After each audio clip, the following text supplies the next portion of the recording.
두 사람이 같은 죄를 짓고 감옥에 갇혔습니다.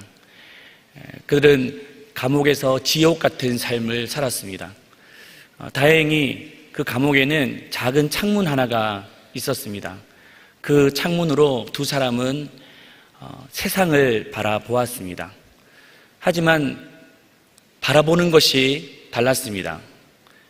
먼저 한 사람은 그 창문 너머에 진흙탕을 바라보았습니다. 또 다른 한 사람은 창문 너머에 있는 하늘의 별을 바라보았습니다. 오랜 시간이 지났습니다. 그들은 전혀 다른 삶을 살게 되었습니다. 먼저 한 사람은 추록 후에 정신병원에 입원했습니다. 하지만 또 다른 한 사람은 시인이 되어 시집을 발간했습니다. 이 이야기는 영국의 유명한 작가 프레데릭 랭브리지의 불면의 시를 각색한 내용입니다. 시의 내용은 이렇게 기록되어 있습니다. Two men looked out through prison bars. One saw the mud, the other saw stars. 우리의 인생도 다르지 않습니다. 똑같은 현실을 살아가지만 어떤 사람은 원망만 하며 살아갑니다. 하지만 어떤 사람은 감사하며 살아갑니다.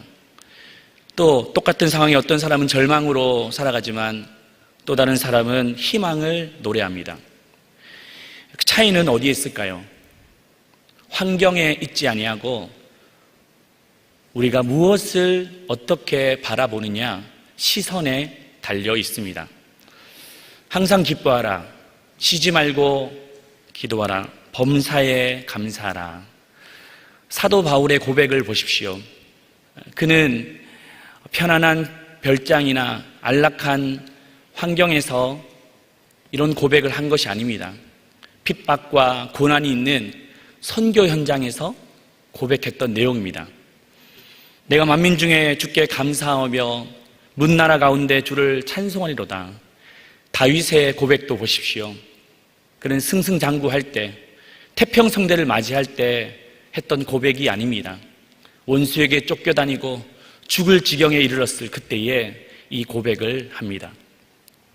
오늘 본문에 나오는 하박국 선지자의 고백도 다르지 않습니다. 아무것도 할 수 없는 절체절명의 상황 가운데 이 고백을 하고 있습니다. 감사를 노래하고 있습니다. 그렇다면 하박국 선지자가 어떻게 이러한 감사를 할 수 있었을까요? 오늘 우리가 맥주 감사절을 맞이하여서 하박국 감사를 통하여 우리의 감사가 무엇이 되어야 되는지를 좀 살펴보고자 합니다. 먼저는 환난 중에 감사입니다. 당시 국제 정세는 대단히 심각했습니다. 아수르가 망하고 새로운 신흥 대국이었던 바벨론이 등장하여 주변 나라는 두려워 떨었습니다. 바벨론은 파죽지세로 주변 나라를 정복해 갔고 남유다도 정복당하기 초일기를 하고 있었습니다. 그에 비해 남유다는 전쟁에 나갈 만한 준비가 전혀 되어 있지 않습니다. 당시 유대의 왕이었던 여호아하스는 3개월 만에 폐위되었고 그 다음 왕 여호야김, 이 왕도 애굽의 종로를 타고 꼭두각시 노릇을 했습니다. 그러니 하박국 선지자가 국내외의 상황을 보고 나라의 형편을 보니 너무나도 두려웠습니다. 어떻게 해야 될지, 무엇을 해야 될지 참으로 두려워 떨었습니다. 창자는 타들어가고 입술은 바짝바짝 마르고 뼈는 썩어 들어가는 것 같았습니다. 16절입니다. 내가 들었으므로 내 창자가 들렸고 그 목소리로 말미암아 내 입술이 떨렸도다.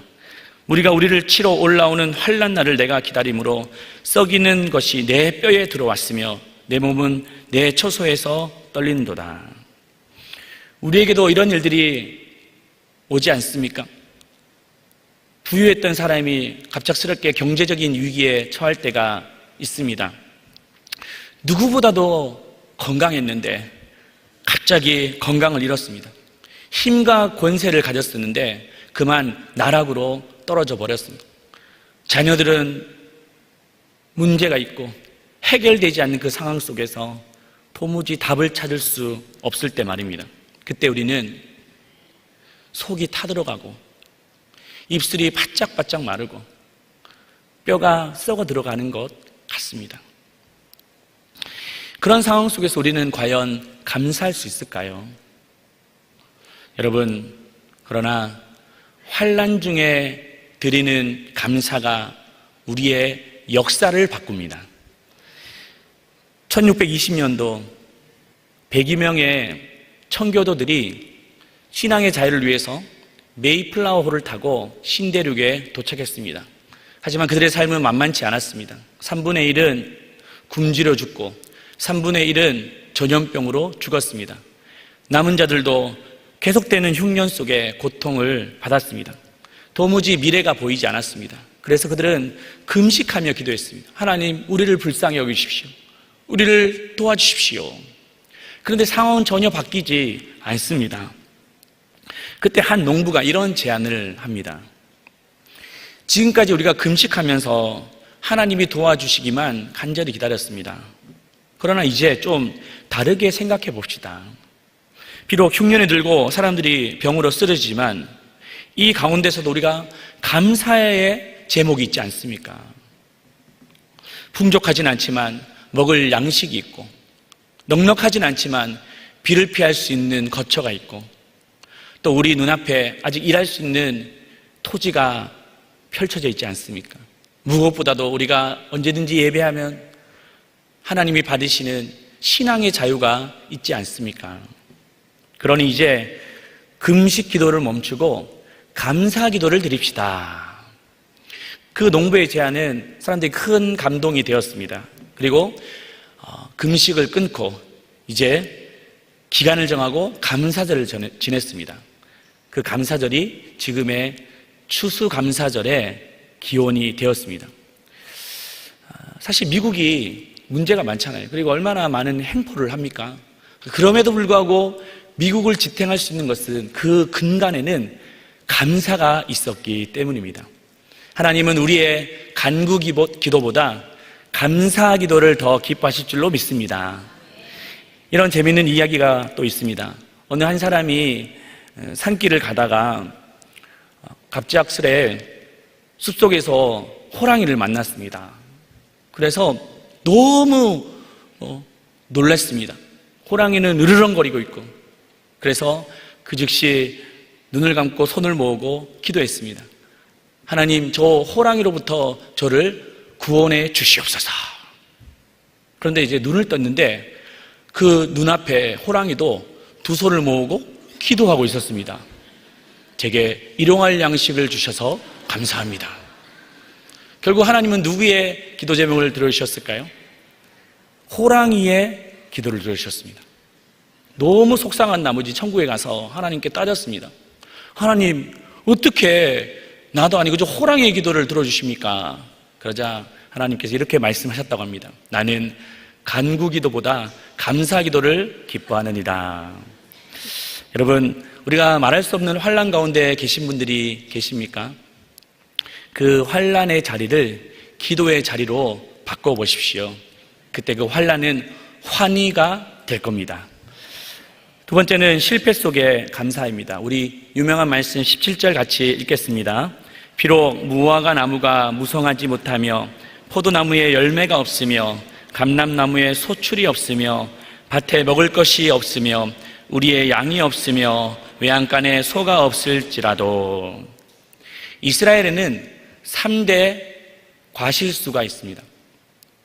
첫 번째는 우리가 읽었던 무화과 나무, 또 두 번째는 포도나무, 세 번째는 감람나무입니다. 감람나무는 올리브 나무를 말합니다. 근데 이 나무들은 팔레스타인에서 절대 없어서 안 될 꼭 필요한 나무입니다.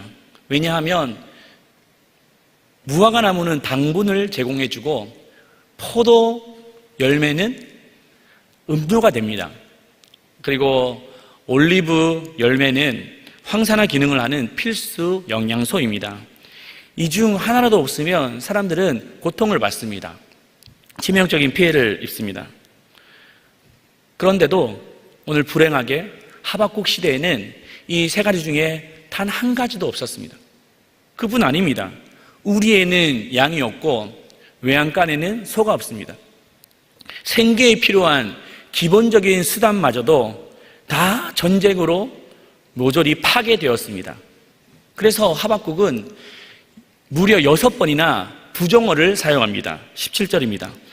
비록 무화과 나무가 무성하지 못하며 포도나무에 열매가 없으며 감람나무에 소출이 없으며 밭에 먹을 것이 없으며 우리의 양이 없으며 외양간에 소가 없다.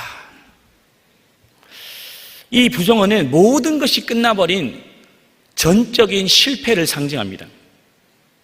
그런데 우리가 여기서 좀 주목해야 될 단어가 있습니다. 이 6가지 중에 마지막 단어입니다. 뭐라고 말합니까? 없을지라도. 이 말은 그럼에도 불구하고 라는 뜻입니다. 여러분, 성숙한 신앙의 모습은 무엇일까요? 바로 그럼에도 불구하고 감사를 드리는 자입니다.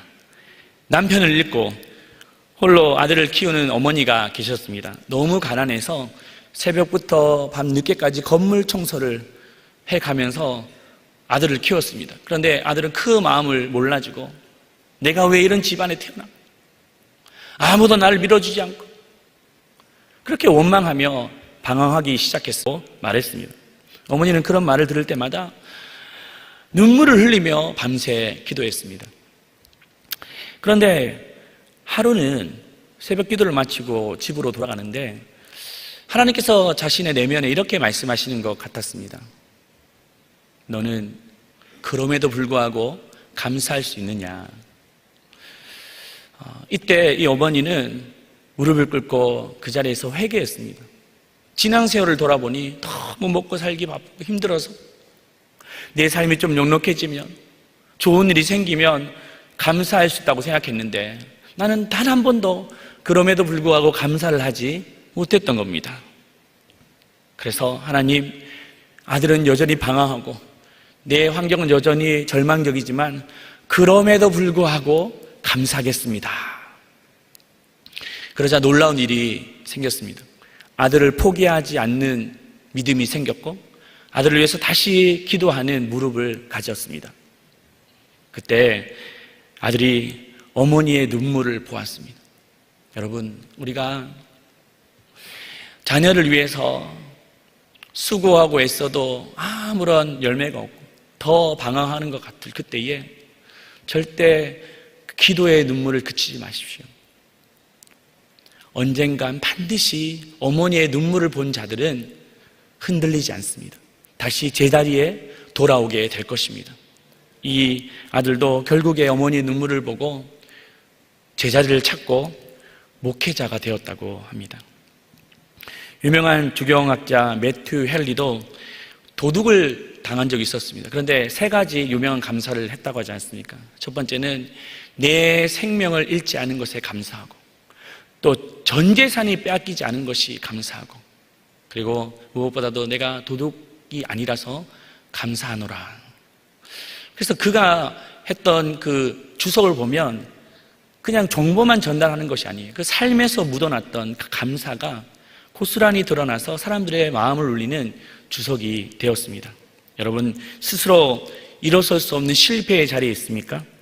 실패 속에서 그럼에도 불구하고 감사를 드리시길 바랍니다. 그때 모든 저주의 고리가 끊기고 축복의 길이 열릴 줄로 믿습니다.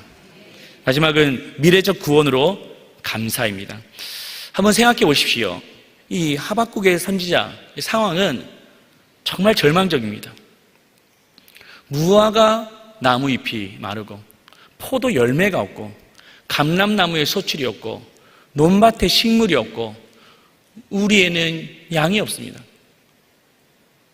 외양간에는 소가 없습니다. 이런 상황 속에서 어떻게 감사할 수 있습니까? 다 바라는 것은 아닙니다. 그래도 한두 가지는 남겨둬야 되지 않습니까? 그런데 이 절망적인 상황 속에서 감사하는 것 상식적으로 불가능하죠.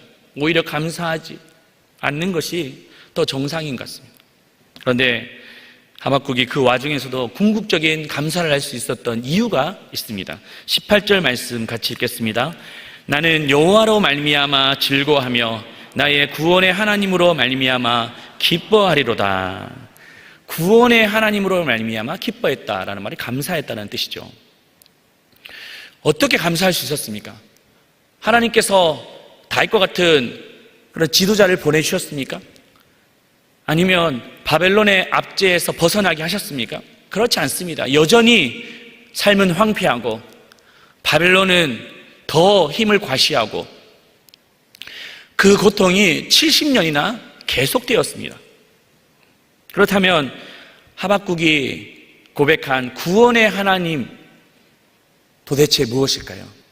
그것은 바로 이제 곧 메시아를 통하여 자기 백성을 구원하실 거라는 미래적인 확신 때문이었습니다. 이 감사는 단순히 현재적 상황을 보면서 감사하지 않습니다.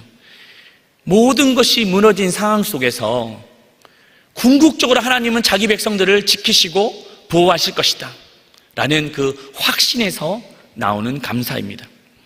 우리도 힘겨운 삶을 살아갈 때 순간을 위해서 영원한 세계를 저버릴 때가 참 많습니다.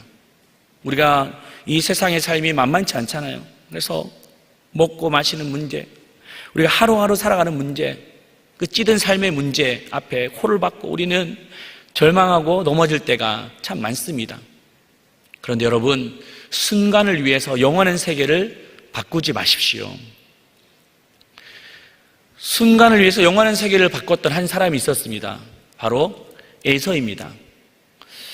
에서는 일을 마치고 하루는 집으로 돌아왔는데 동생이 야곱이죠. 팥죽을 끓이고 있는 거예요. 너무 배가 고팠습니다. 동생에게 동생, 나 팥죽 한 그릇만 다오. 그때 야곱이 제안을 합니다. 줄 테니 그럼 형에게 있는 장자권을 내게 주시오. 그때 사람이 해야 될 게 있고 하지 말아야 될 선이 있지 않습니까?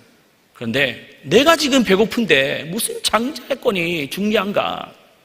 그래서 그 팥죽 한 그릇에 장자권을 팔아버렸습니다. 그의 순간의 선택이 그의 인생을 망쳐놓았습니다. 순간을 위해서 영원한 세계를 저버렸습니다. 이 사건은 단순히 한 개인의 가정사를 말하는 것이 아닙니다. 오늘날 우리에게도 순간을 위해서 영원한 세계를 바꾸지 마라 라는 하나님의 경고의 메시지입니다. 때로는 내가 누리는 것이 제한될 때도 있습니다. 기대하는 만큼 이루어지지 않을 때도 있습니다. 그때 감사의 이유를 찾지 못할 때가 있습니다. 하지만 그때 우리가 기억해야 될 것은 지금 우리의 삶은 녹록치 않고 때로는 형편이 없지만 하나님은 미래적으로 우리에게 주실 영원한 세계가 있음을 믿음의 눈으로 바라보는 것입니다. 그때 우리의 삶은 달라지게 될 것입니다.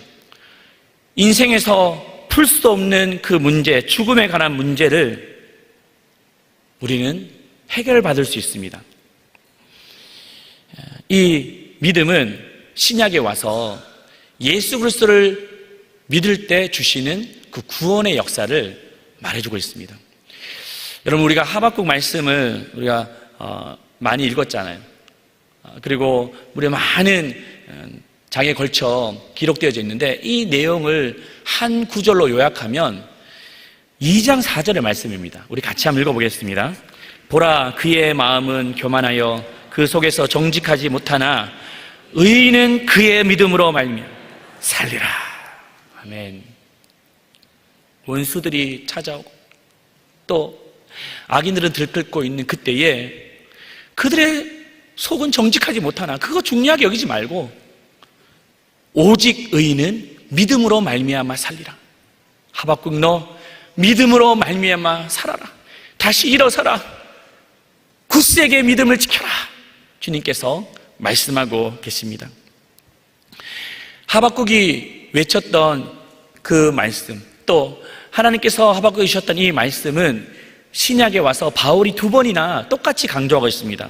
로마서 1장 17절입니다. 복음에는 하나님의 의가 나타나서 믿음으로 믿음에 이르게 하나니 기록된 바 뭐라고요?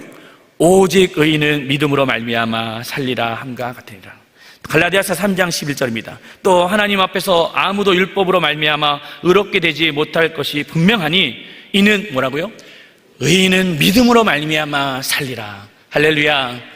오직 믿음으로 말미암아 살리라. 오직 의인은 믿음으로 말미암아 살리라. 우리에게 말씀하고 계십니다. 진정한 감사는 무엇입니까?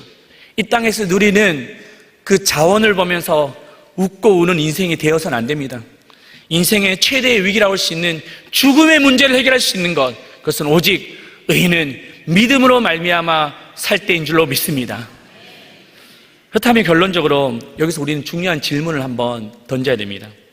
하박국처럼 환난 중에 감사할 수 있나? 실패 가운데 감사할 수 있나? 또 미래적으로 구원을 베푸신 하나님을 기억하며 감사할 수 있나? 이런 것들은 하박국 선지자니까 가능한 거 아니야. 하나님의 종이니까. 근데 나는 믿음도 없고 신앙의 분량도 짧고 잘하는 것도 없고 너무 보잘것 없는데 어떻게 이런 상황에서 감사할 수 있는가라고 생각할지 모릅니다. 하지만 여러분, 누구나 다 감사할 수 있습니다.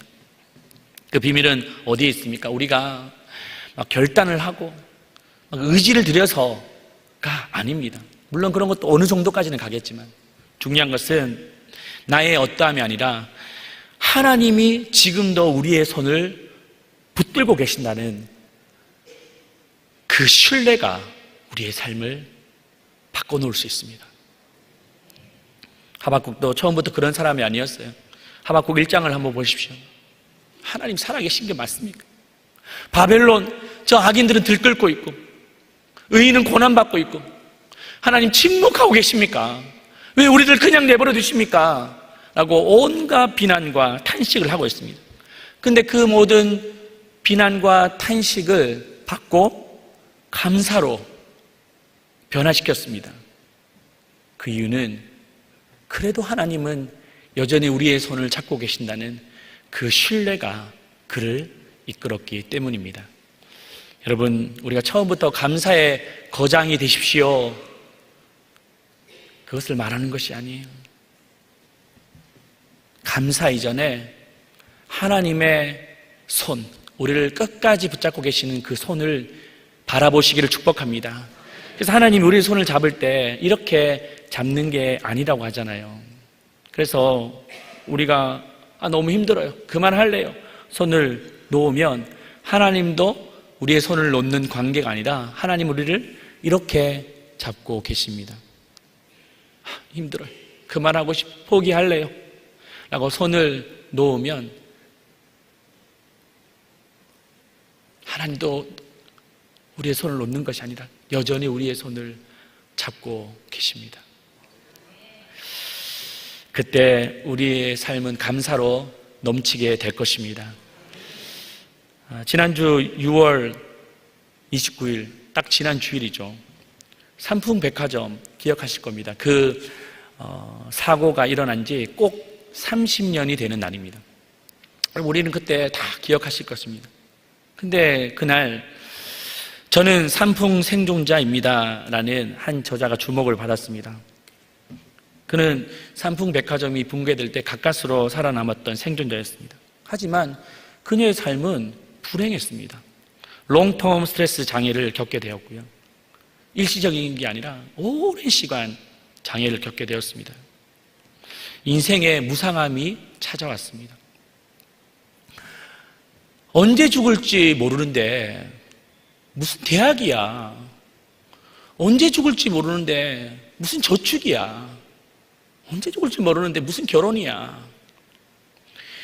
그녀는 그 당시 눈앞에서 대학을 나오든 나오지 않든 돈이 많든 그렇지 않든 죽어가는 것을 똑똑히 보았습니다.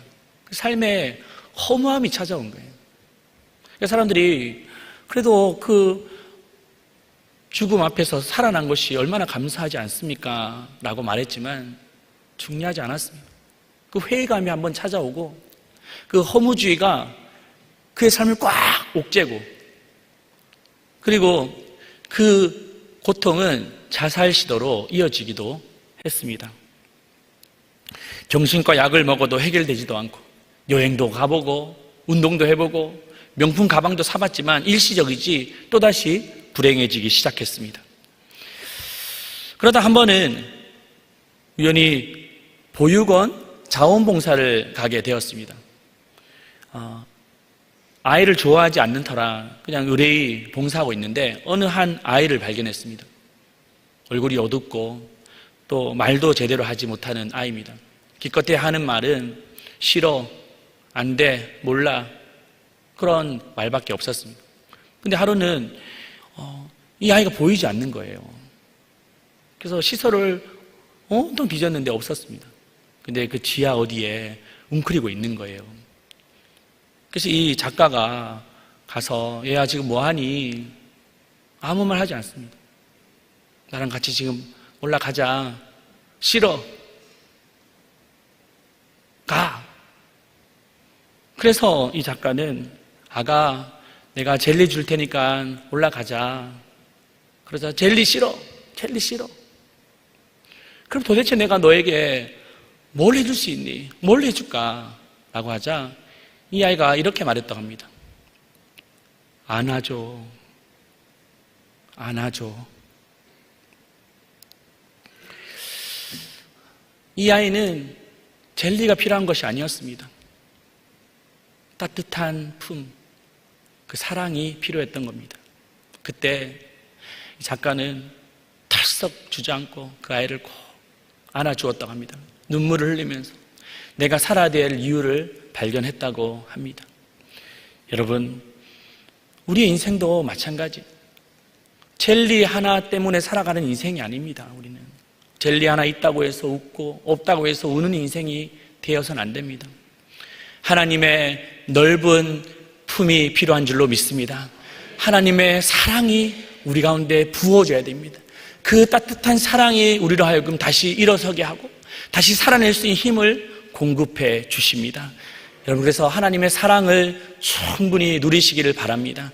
이 감사는 하나님의 사랑이 우리 안에 충만할 때 우리의 삶에 나타나게 됩니다. 그리고 그 사랑을 우리 주변에게 나누시길 바랍니다. 안아주시고 손도 잡아주시고 그들을 품어주시길 바랍니다. 그러면 그들의 딱딱했던 마음이 녹아져 내릴 것입니다. 우리가 이 맥주 감사절에 너무 문제 앞에 무너지지 말고 행복하게 또 기쁘게 이 추수감사절 또 맥주감사절을 보내시기를 주님의 이름으로 축복합니다.